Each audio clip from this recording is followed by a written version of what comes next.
Olá, bem-vindos a mais uma atividade do ensino remoto da disciplina de microbiologia para o curso de nutrição integral da Unirio.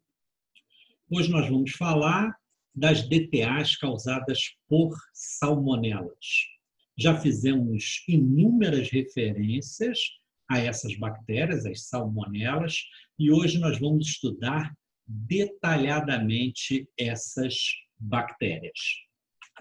Esse gênero recebeu esse nome como uma homenagem de um importante microbiologista a um médico veterinário que descreveu essas bactérias em suínos.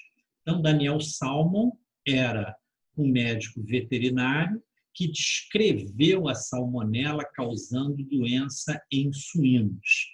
E esse outro microbiologista deu nome a esse gênero bacteriano de salmonela como uma homenagem a Daniel Salmon. Então, são bactérias conhecidas há muito tempo, né? O isolamento delas começou a partir de 1900, como você pode ver aqui nessa referência, né? Que está sendo feita ao Daniel Salmon. Essas bactérias, elas fazem parte da família Enterobacteriaceae. Então, o gênero Salmonella faz parte da família Enterobacteriaceae. Bactérias que nós já comentamos ao longo do curso. A família Enterobacteriaceae é muito grande, né?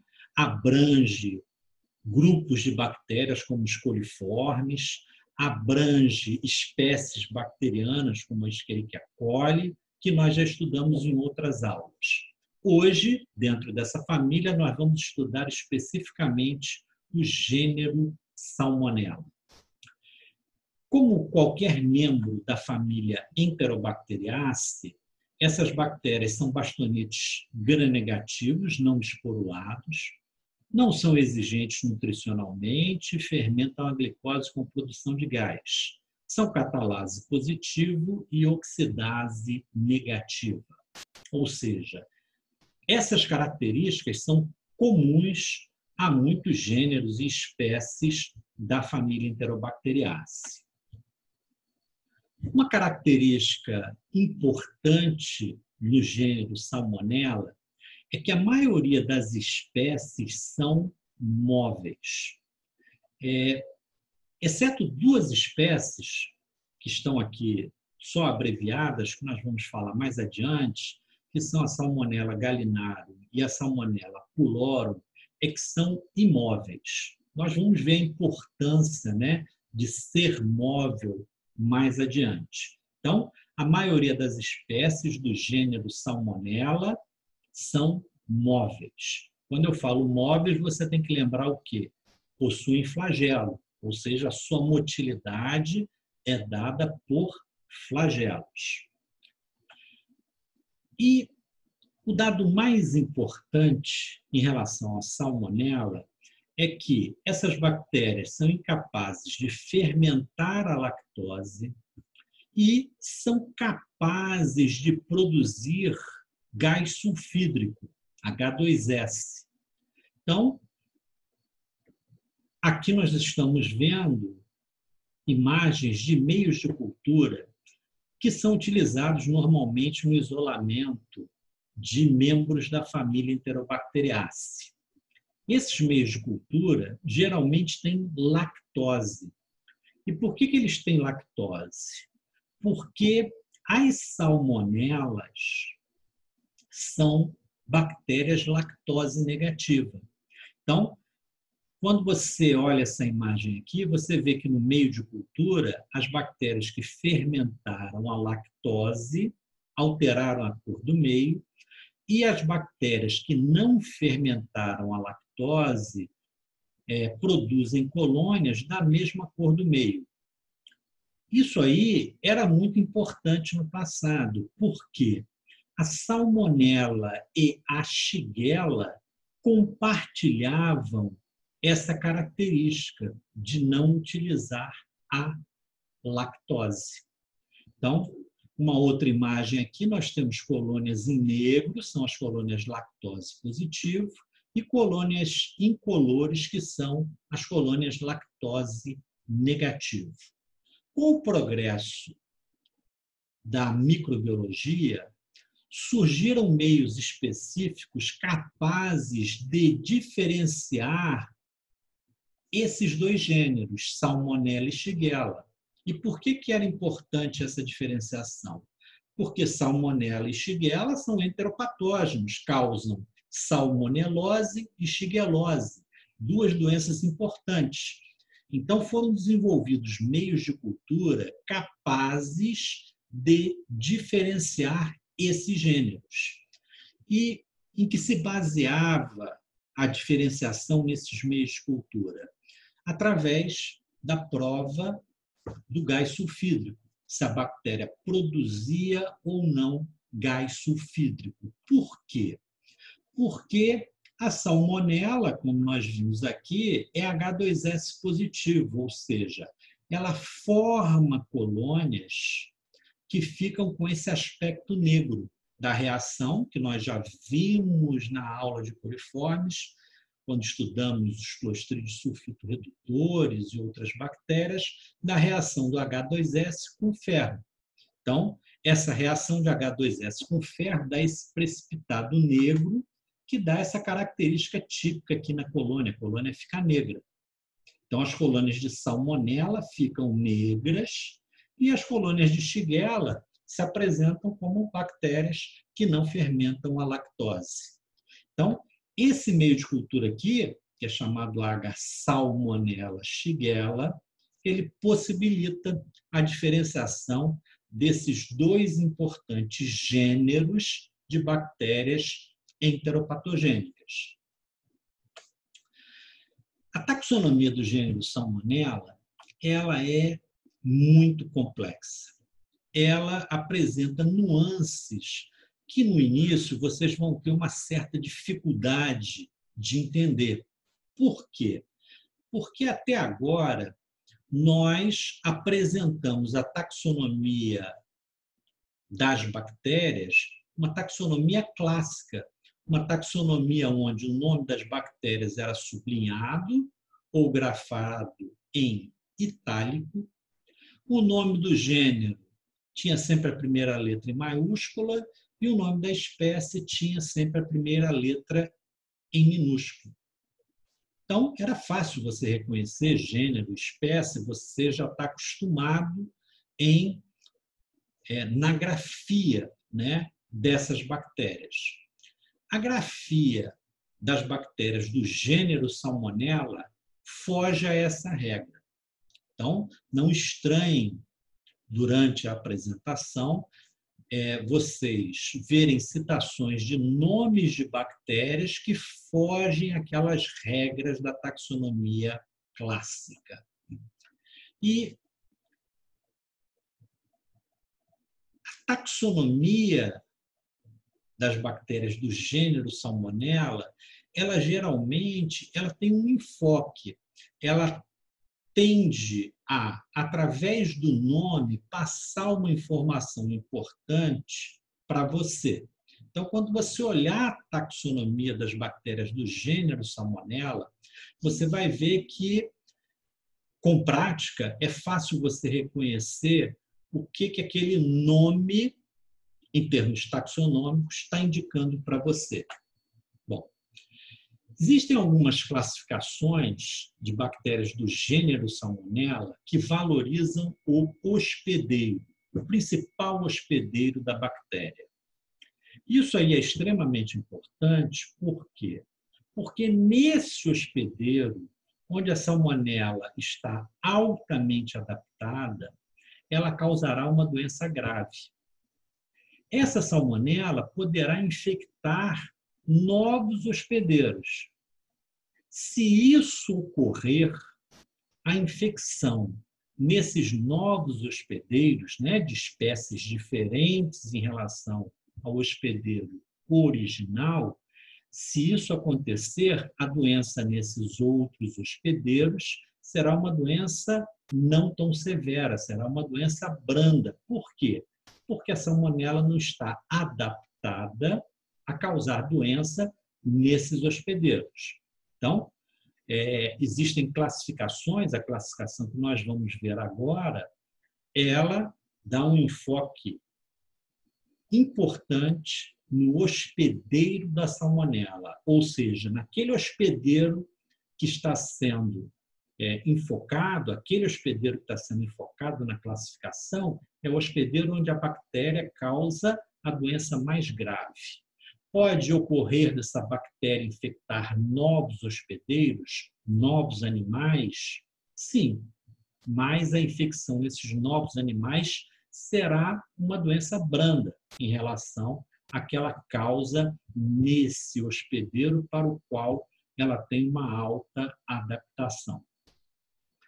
Então, vamos começar estudando a Salmonella typhi e a Salmonella paratyphi.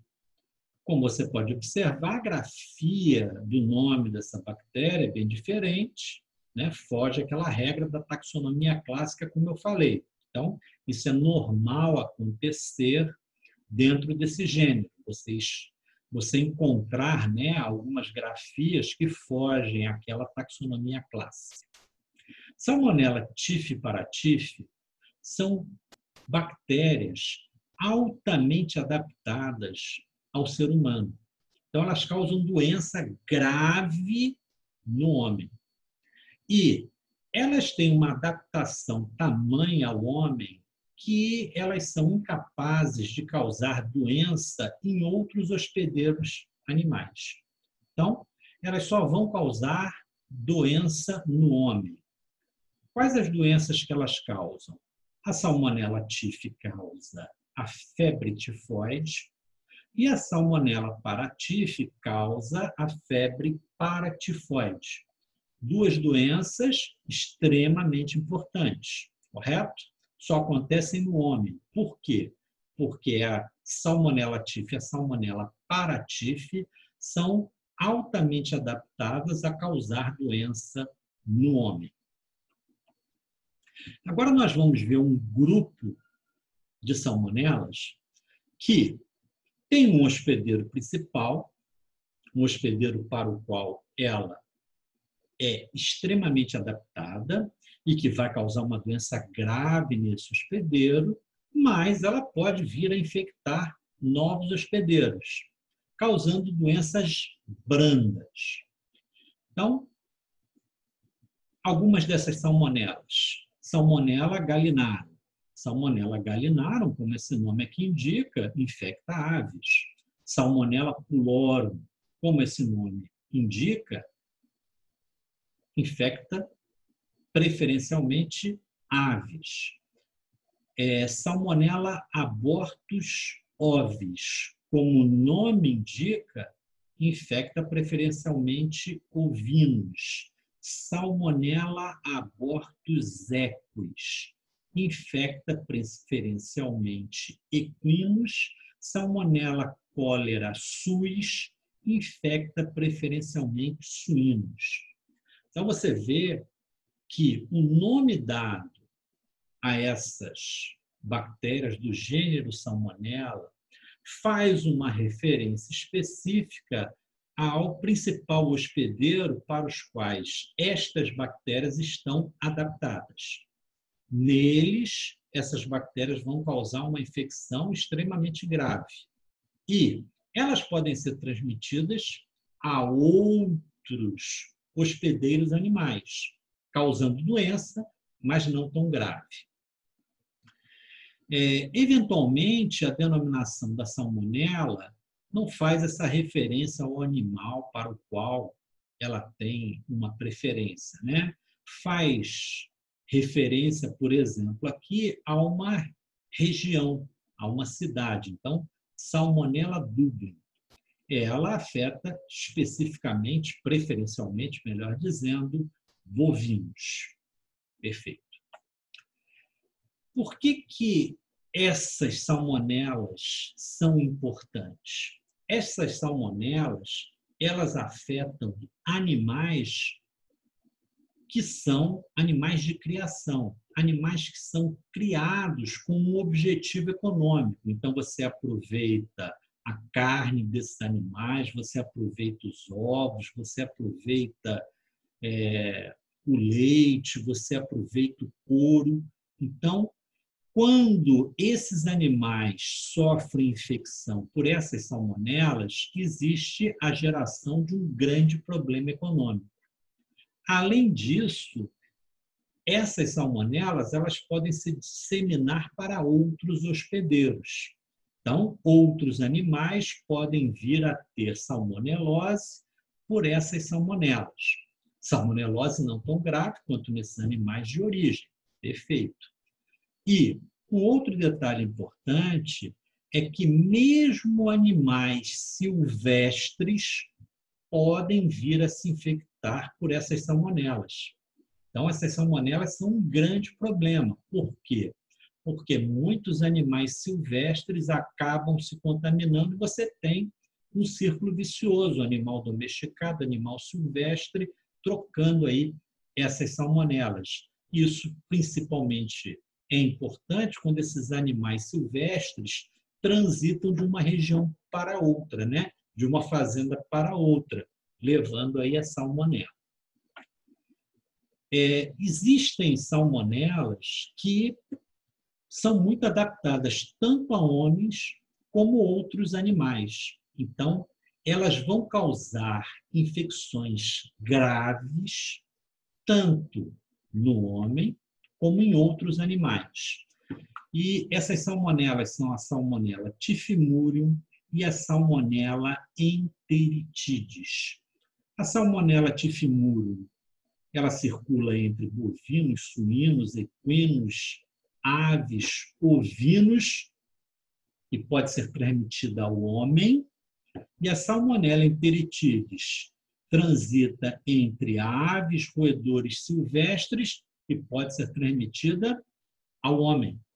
Então, salmonella typhimurium e salmonella enteritidis são extremamente importantes. Por quê? Causam doenças, no caso da salmonella typhimurium, em bovinos, suínos, equinos, aves e ovinos. No caso da salmonella enteritidis, aves e roedores silvestres. E, a partir desses animais, ou a partir de produtos desses animais, podem causar infecção no homem. Então, um homem que trabalha na lida com esses animais, que lida com esses animais na criação ou no abate, ele pode contrair infecções por essas salmonelas, bem como essas salmonelas podem ser veiculadas pelo leite, pela carne, pelos ovos para o homem. Então, essas salmonelas, a salmonella typhimurium e a salmonella enteritidis, são extremamente importantes. Por quê? Elas transitam entre animais e homem com uma frequência extremamente grande. Bom, uma outra forma de você classificar as salmonelas é aquela forma clássica que nós aprendemos, né? O nome do gênero em maiúsculo, a primeira letra do nome do gênero em maiúsculo, a primeira letra do nome da espécie em minúsculo e as duas palavras escritas em itálico ou grifadas. Bom, essa classificação que nós vamos ver agora é uma classificação proposta aí pela Organização Mundial de Saúde e pelo CDC. Então, esses dois organismos aí, eles chegaram à conclusão que essa é uma boa classificação. Como é que essa classificação das bactérias do gênero Salmonella foi feita? Primeiro, foi feita uma análise da sequência do RNA ribossomal 16S. E aí você conseguiu diferenciar as bactérias em 3 espécies. Salmonella entérica e Salmonella bombori são as mais importantes. Salmonella subterrânea ela é muito pouco falada, né? Ela é encontrada em uma única região, foi descrita em uma única região dos Estados Unidos e praticamente não existem novos relatos aí dessa espécie. Então, vocês vão ouvir falar com uma frequência grande da salmonela entérica e da salmonela bongori. A salmonela entérica, ela pode ser dividida em subespécies. Isso não causa nenhum problema. A gente já viu que isso é passível de acontecer com outras bactérias. A espécie ser dividida em subespécies. Então, a salmonela entérica, essa espécie, pode ser dividida nas subespécies entérica, salame, arizone, diarizone, rutene e indica. Logicamente, pela cor vermelha, você já deduziu que a salmonela entérica da subespécie entérica é a mais importante. Então, segundo essa classificação aí do CDC e da Organização Mundial de Saúde, você tem 3 espécies do gênero Salmonella: entérica, bongori e subterrânea. Então, 3 espécies. A espécie Salmonella entérica pode ser subdividida em várias subespécies, que são a subespécie entérica, salame, arizone, diarizone, rutene e indica. Sendo que, de todas essas espécies e subespécies, a mais importante é a salmonela entérica, subespécie entérica. Para complicar, se já não bastasse a complicação que é isso, passaram a fazer a denominação do sorotipo da salmonela dentro desta classificação. Ou seja, a salmonela é uma enterobactéria que tem uma cápsula que é imunogênica, ou seja, é o antígeno K, e que na salmonela pode ser também chamado de antígeno VI, né? Antígeno de virulência, ou seja, quando ela apresenta a cápsula, ela é mais virulenta. O antígeno O, que nós vimos na aula de citologia, né? É o polissacarídeo, do lipopolissacarídeo, da membrana externa da parede celular gram-negativa, e um outro antígeno, que é o antígeno H, que é o antígeno flagelar, que eu já fiz comentário, né, em slide anterior. É importante você saber se a salmonela é flagelada ou não. Salmonelas flageladas têm o antígeno H. As salmonelas que não têm flagelo, Gallinaриum e pylori, não têm antígeno H. Então, as bactérias do gênero Salmonella podem ser classificadas segundo o sorotipo. Isso era muito comum. Os institutos, os centros de referência, no passado, eles classificavam a salmonela em sorotipos. E como eles eram especialistas nesse assunto, eles sempre fizeram a sorotipagem das salmonelas, não era nenhum problema para eles. Com a expansão do mundo da microbiologia, não é qualquer laboratório que consegue fazer a sorotipagem das salmonelas. E também, se todos os laboratórios do mundo enviarem, né, as salmonelas para serem tipadas nos centros de referência, eles iam ficar extremamente sobrecarregados.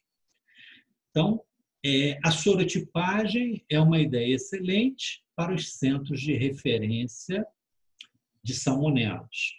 É uma classificação que pode-se dizer clássica, de especialista, né? E como é que ela aparece? Ela aparece da seguinte forma: salmonela entérica, subespécie entérica. Falamos que essa subespécie aqui era a mais importante. Sorovar ou sorotipo TIF. Então, esse sorovar tiffi, ele pode ter o nome reduzido para Salmonella tiffi, como nós vimos em slide anterior, certo? Então, quando eu falo Salmonella tiffi, escrito aí dessa forma, o que você tem que subentender? Salmonella entérica, subespécie entérica do sorotipo tiffi. Ou seja, primeiro você classificou as espécies segundo a análise da sequência do RNA ribossomal da parte 16S. Depois você fez a classificação por provas bioquímicas ou relações genômicas para caracterizar a subespécie. E depois você incluiu o nome do sorotipo, né? Ou seja, obtido através da sorotipagem. Então, essa classificação é muito complexa. Essa classificação, na realidade, ela permanece, existe para não desagradar a gregos e troianos, né? Para não desagradar os que são os microbiologistas modernos, né? Que utilizam biologia molecular, provas bioquímicas, e os microbiologistas clássicos, dos centros de referências que utilizam a sorotipagem. Então, para não desagradar nenhum nem outro, né, nenhuma escola, nem outra escola, essas classificações se fundiram para nosso desespero, correto? Então, quando eu falo Salmonella tiffi, Salmonella entérica, subespécie entérica, sorotipo ou sorovar tiffi. Um outro exemplo que nós já vimos hoje, Salmonella entérica, subespécie entérica, sorovar tifimúrio. Ou então eu escrevo Salmonella tifimúrio. Salmonella entérica, subespécie entérica, sorovar enteritidis. Salmonella enteritidis. Então, depois que você aprende esses detalhes, você vê que a nomenclatura é complexa, mas você consegue deduzir, né, o que é indicado aí no nome das salmonelas. Bom, como eu já frisei no slide anterior, o nome do sorovar não é escrito em itálico e a sua primeira letra é sempre maiúscula, correto? Para você ter uma ideia de quão complexo são esses sorovares, esses sorotipos, aqui tem uma tabela relativamente antiga, pode ter mudado alguma coisa, mas que expressa aqui o número de sorovares das espécies e subespécies das salmonelas. Então, estão descritos aproximadamente 2.500 sorotipos. Imagina lidar com 2.500 nomes de sorotipos de salmonela. Bastante complexo. A salmonela entérica, subespécie entérica, que é muito importante, porque 99% dos isolamentos, de salmonela a partir de materiais de animais de sangue quente são dessa subespécie. Então, 99% das salmonelas isoladas de animais de sangue quente pertencem à subespécie Salmonella entérica, subespécie entérica.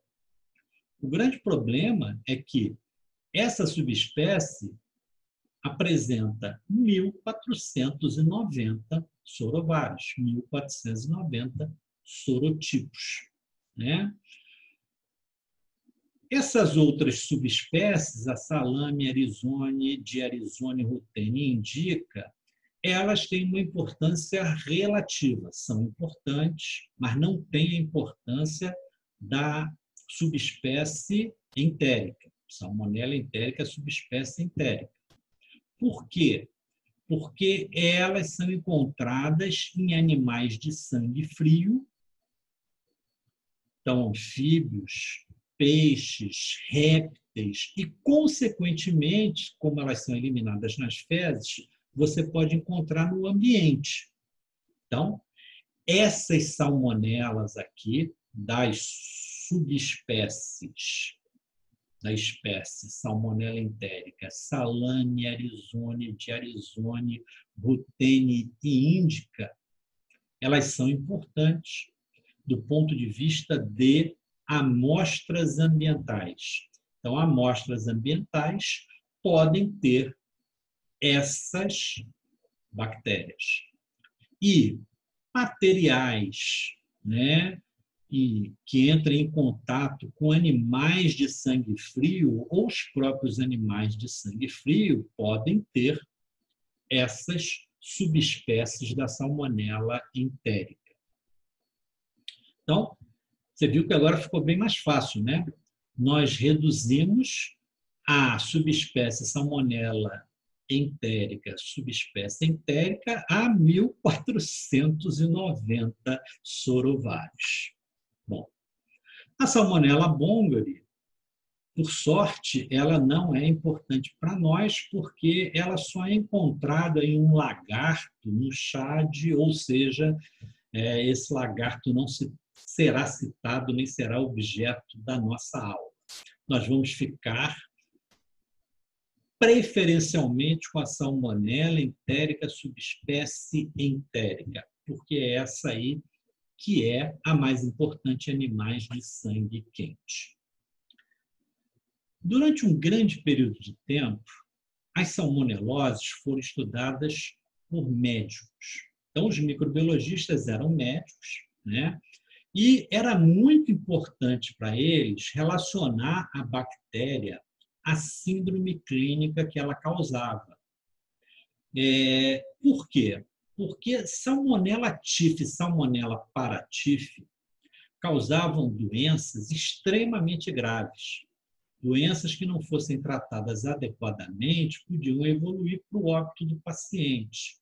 Então, a Salmonella typhi e a Salmonella paratyphi, principalmente a A e B, e menos a C, menos frequentemente a C, elas causam no homem a febre tifoide e a febre paratifoide.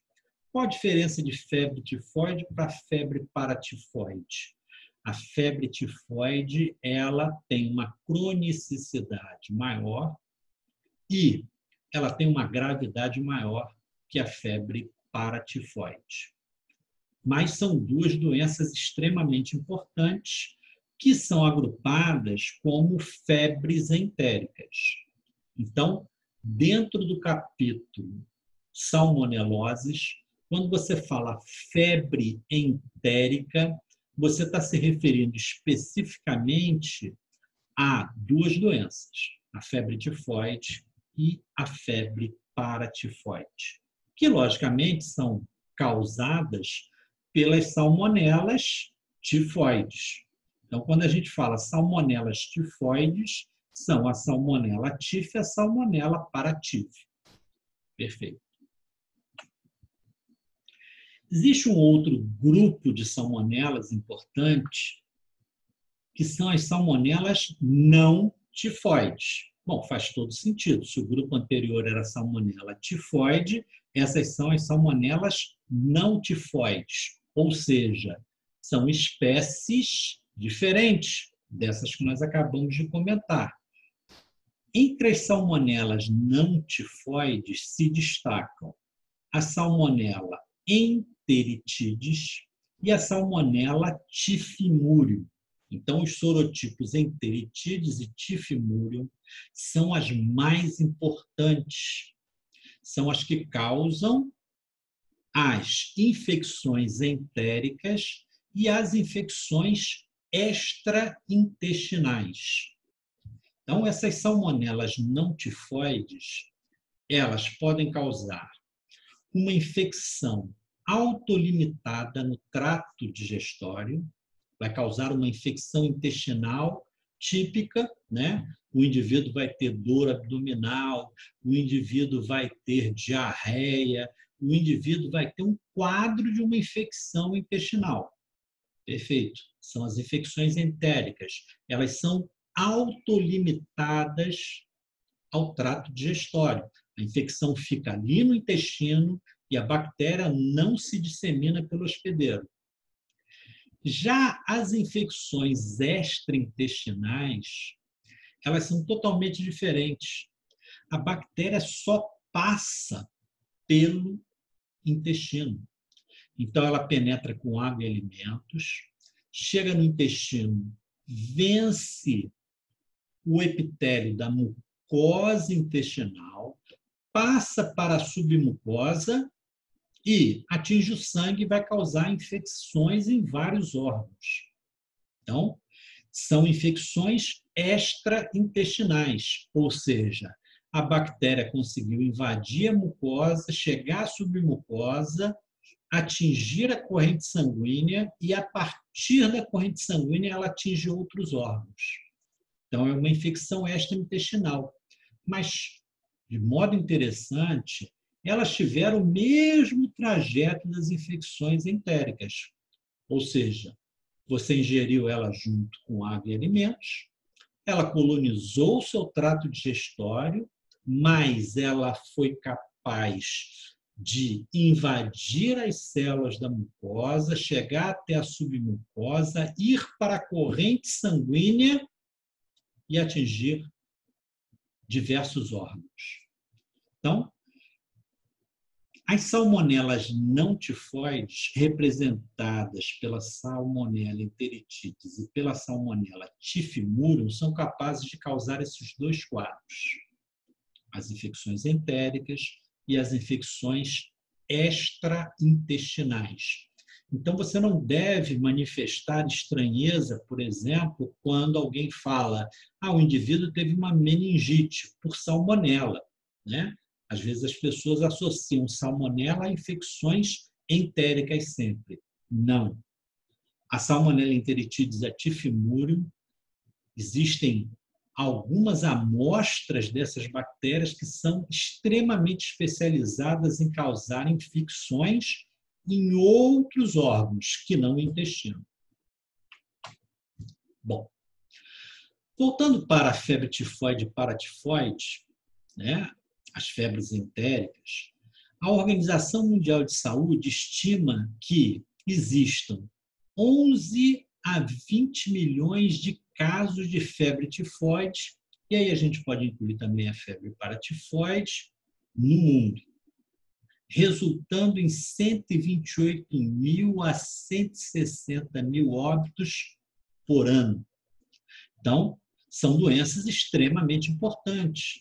São doenças, do ponto de vista epidemiológico e clínico, muito importantes. Ou seja, tem uma incidência elevada na população e levam uma grande quantidade de indivíduos para o óbito.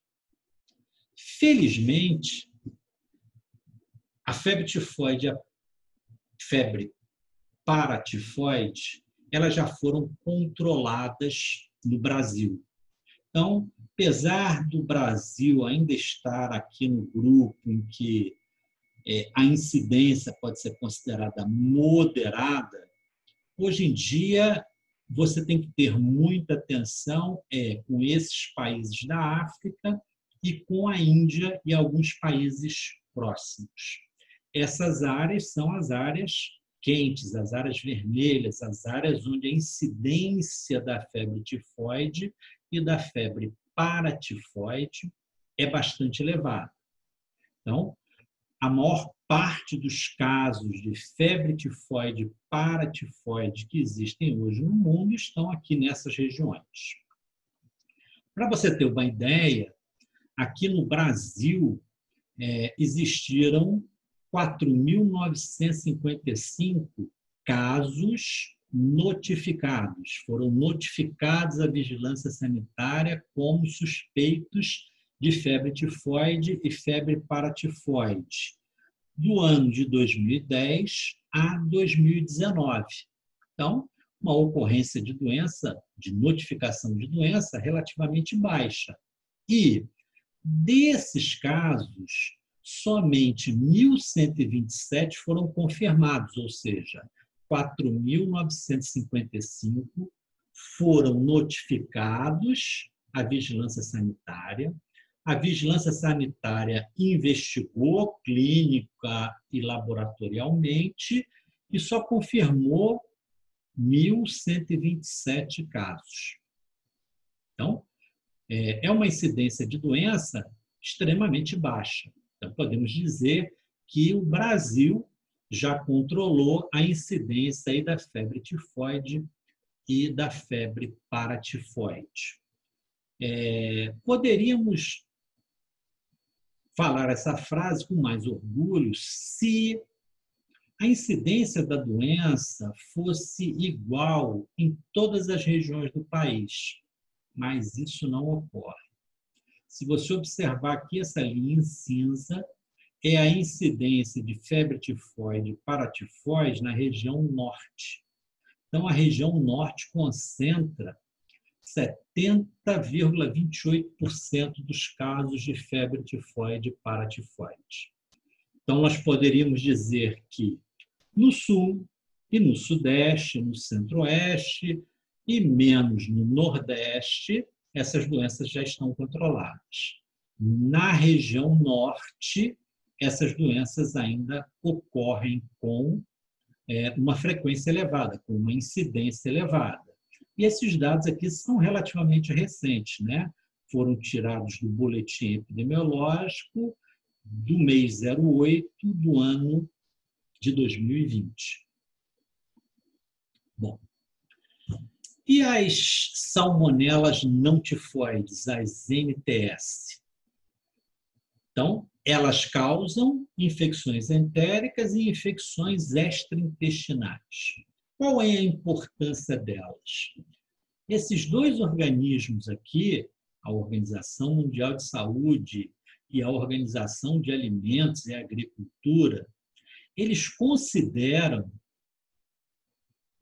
as NTS como a causa de zoonose mais comum no mundo desde 1950. Então, há mais de meio século, essas bactérias, elas são causas importantes de doença no homem. Se constitui a zoonose mais importante conhecida. E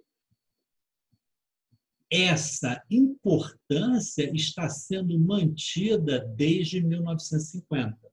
Consequentemente, o que a gente pode deduzir?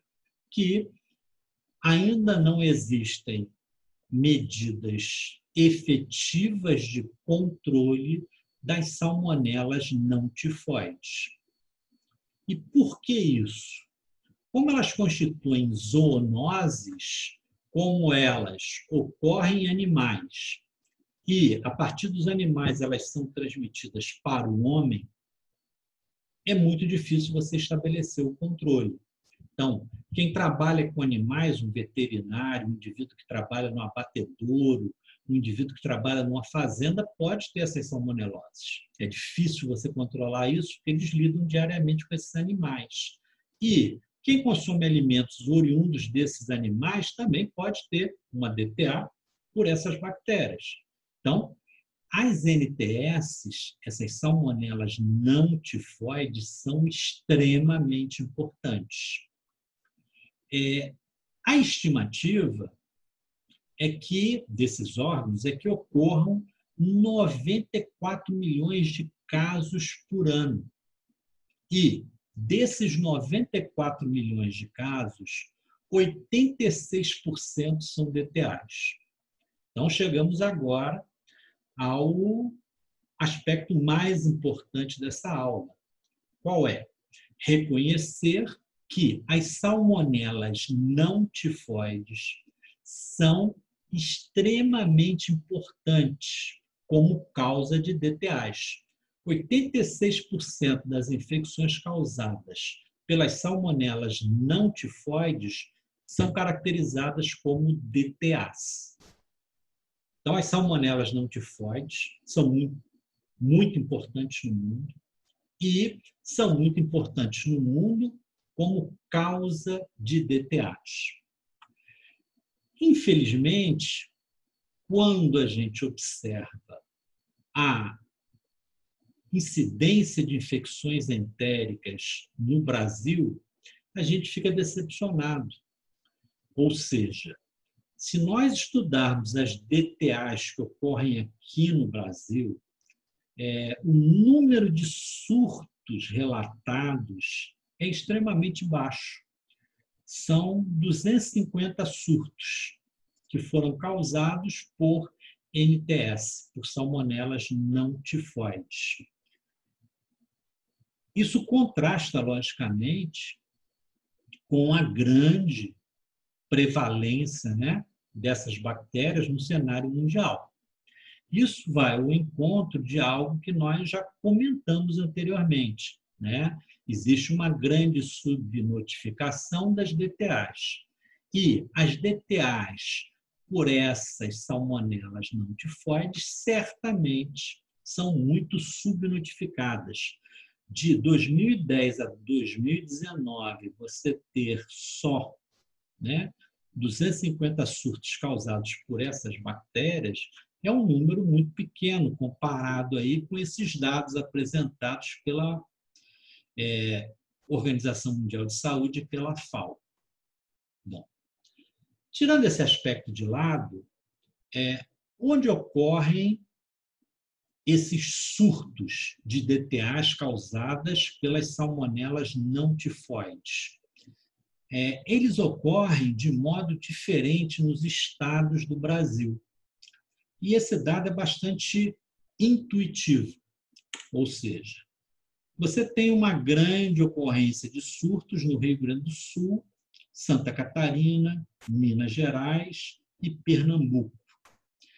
Isso pode ser, essa grande incidência, essa concentração de número de surtos nesses 4 estados, pode ser o quê? Primeiro, um serviço de vigilância sanitária mais eficaz na investigação aí das DTAs, né? A maior parte desses casos são DTAs. Então, se você tem um serviço de vigilância sanitária que é muito bom na investigação e muito bom na análise laboratorial desses surtos de DTA, você vai ter uma grande incidência sendo relatada dessas salmonelas não tifoides. Perfeito. Essa é uma hipótese. Você ter um serviço de vigilância sanitária bem atuante, bem capacitado, bem estruturado, né, com muitos recursos aí nesses países. Nesses países não, desculpe, nesses estados. E um outro fator que você também pode pensar é alimentos típicos dessa região, né? Se você consumir mais alimentos oriundos de animais, você pode ter uma maior exposição às salmonelas não tifoides. Afinal, elas causam infecções em animais e podem ser transmitidas para o homem. Uma das formas de transmissão são os produtos de origem animal. Então, se nesses estados aqui você tem, né, produtos de origem animal típico, um consumo maior desses produtos de origem animal, pode ser que isso explique essa maior incidência aí nesses estados. Mas esse é um caso que a gente não tem como explicar, né? Ou seja, você pode aventar a possibilidade de ser uma boa estruturação dos serviços de vigilância sanitária ou, né, o tipo de alimentos consumidos aí nessa região.